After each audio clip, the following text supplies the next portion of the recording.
Michael Hansen in the green team with Matthew, and our system was the mixer aerator system. Just an overview of what I'm going to talk about today is just the objectives of our experiment, a little bit about the background of what we're doing, and theory behind the FOPET modeling, and the results of our experiments, and what we concluded. The objectives behind our goals for this experiment was to produce a first order plus dead time model for our system and obtain the parameters and fit them to our experimental results. And the basic idea behind controller design is to maintain the process variables at a desired value and keep it a constant value.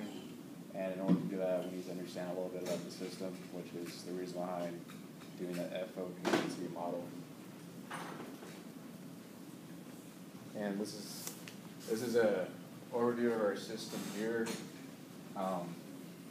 This is used to treat sewage at a plant here in Chattanooga.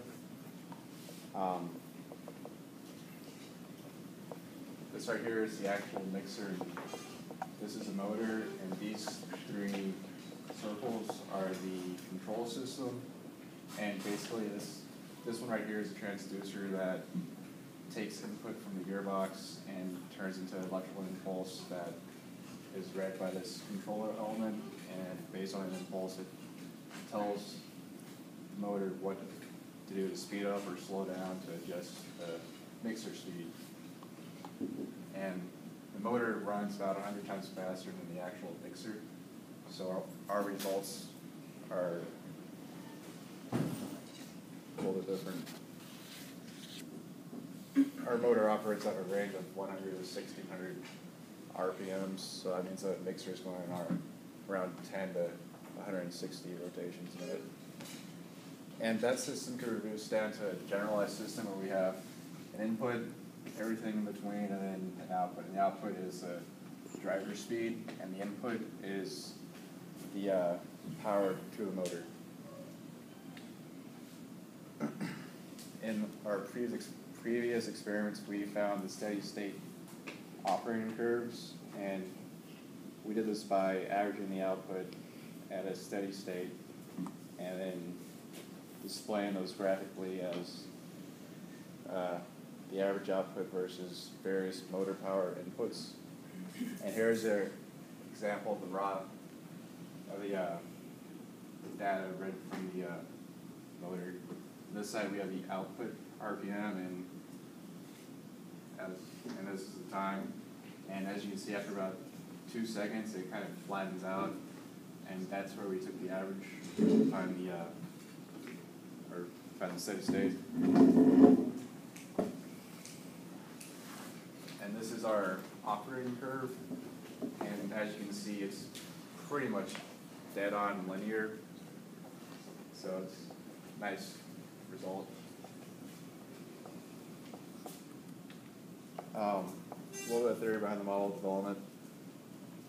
For the first, we assume that this system is represented by a linear first order differential equation, and by taking the laws of that, we can come up with a transfer function here, and this is based off of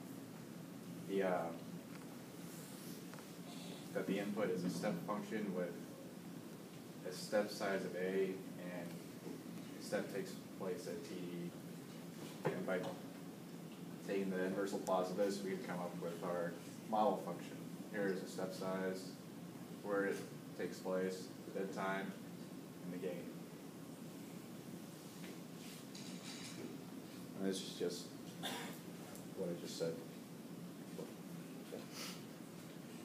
Tau is the first order time constant. These were the results of our parameters after fitting the model. And as you can see, they're pretty much all around the same point. The only interesting part was that our dead time for some of them came out as negative, and we think that that's just because there really isn't a dead time, and the data readings are just too far apart to accurately pick up on when the dead time ended. And here's an example of the final result where we fitted the model to our experimental data. And this line right here, there's actually two lines right here. This is the motor power input of the model and the actual data, and they lie right on top of each other as expected. This red line is the output for the mixer speed, and this purple line right here is the model for the mixer speed. And as you can see, they match pretty well.